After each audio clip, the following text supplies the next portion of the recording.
Hey hi, welcome back my channel. యాక్చువల్గా ఈరోజు మీతో ఒక చిన్న నా లైఫ్లో జరిగిన ఒక సిచ్యువేషన్ గురించి మీతో షేర్ చేసుకోవాలనుకుంటున్నాను.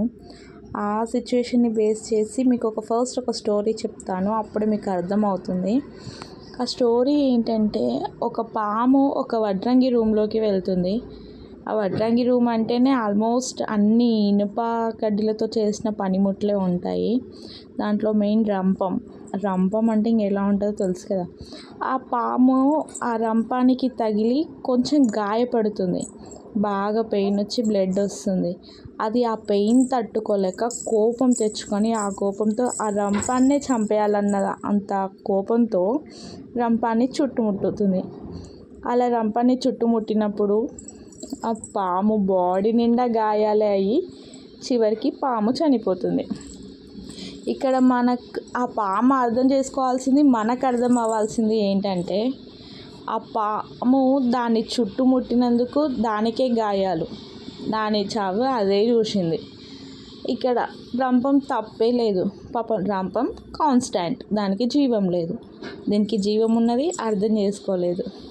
నేను ఇది ఎందుకు చెప్తున్నానంటే, కొంతమంది మూర్ఖులు ఉంటారు ఆ పాములాగా.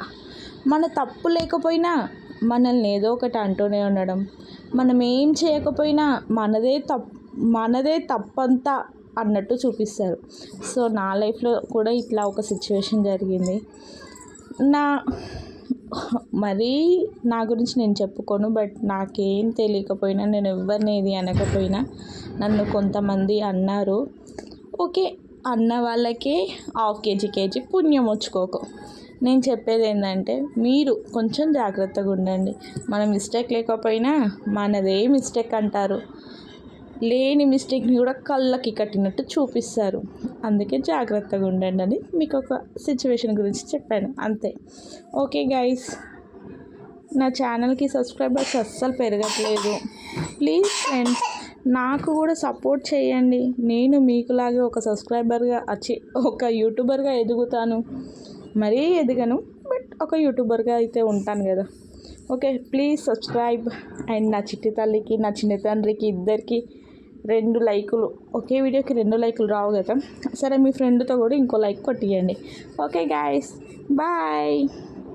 ఇది ఎందుకు చూపిస్తున్నాను అనుకుంటున్నారా? మా ఇంట్లో నేను వేసిన డ్రాయింగ్ అండి. నా యూట్యూబ్ ఛానల్ ఓపెన్ చేసి చూడండి, మొత్తం వీడియో ఉంటుంది. నా కష్టం అది.